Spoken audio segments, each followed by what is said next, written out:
श्री गुरु तेग बहादुर साहिब के 350वें शहीदी पर्व पर राजधानी लखनऊ से दिल्ली तक संदेश यात्रा का शनिवार को शुभारंभ हुआ। सुबह गुरुद्वारा नाका हिंडोला से निकली यात्रा मुख्यमंत्री आवास तक पहुंची। यहां पर मुख्यमंत्री योगी आदित्यनाथ ने पुष्प वर्षा कर यात्रा का भव्य स्वागत किया। सीएम ने यात्रा को दिल्ली के लिए रवाना किया है। इस मौके पर शबद कीर्तन एवं कथा विचार के बाद गुरु लंगर वितरित किया गया। यात्रा लखनऊ से प्रारंभ होकर कानपुर, इटावा, आगरा होते हुए दिल्ली के चांदनी चौक, शीशगंज स्थित गुरुद्वारा पहुंचकर समाप्त होगी। इस मौके पर सीएम योगी आदित्यनाथ ने धर्मांतरण पर कहा कि हमने बलरामपुर मामले में जांच शुरू की है।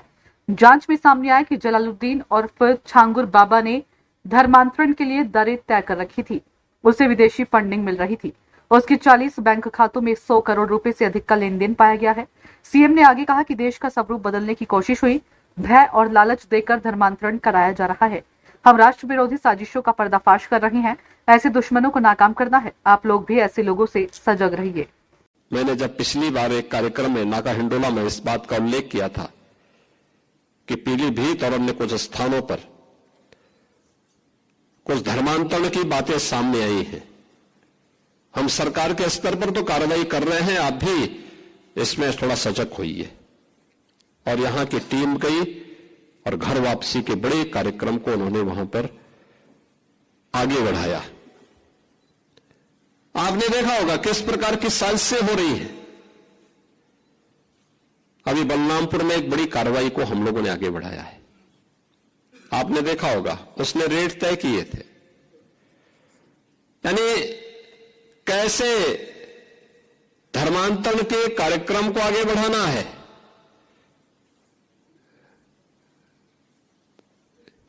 हिंदुओं में, ब्राह्मण में, क्षत्रिय में, सिखों में, अन्य ओबीसी जातियों में, अनुसूचित जाति जनजाति के लोगों को कैसे धर्मांतरित करना, सबके रेट उसने तय किए हुए थे। विदेशों से उसमें धनराशि आ रही थी।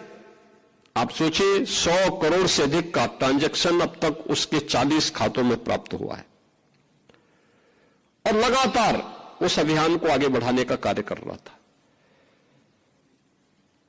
एक लोग इस रूप में देश का स्वरूप बिगाड़ने का काम कर रहे हैं। परिस्थितियां बदली हैं,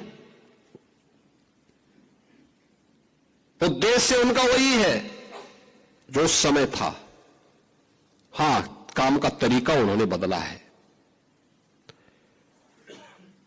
और यह आयोजन हम सबको इस बात के लिए प्रेरणा दे रहा है कि जिस उद्देश्य से सिख गुरुओं ने अपना त्याग और बलिदान दिया था, सिख वीरों ने अपना बलिदान दिया था, अपनी शहादत दी थी, आज वर्तमान पीढ़ी को उस शहादत की परंपरा को फिर से वर्तमान परिप्रेक्ष्य में जीवंत बनाए रखने के लिए एक नई रणनीति के तहत कार्य करने की आवश्यकता है।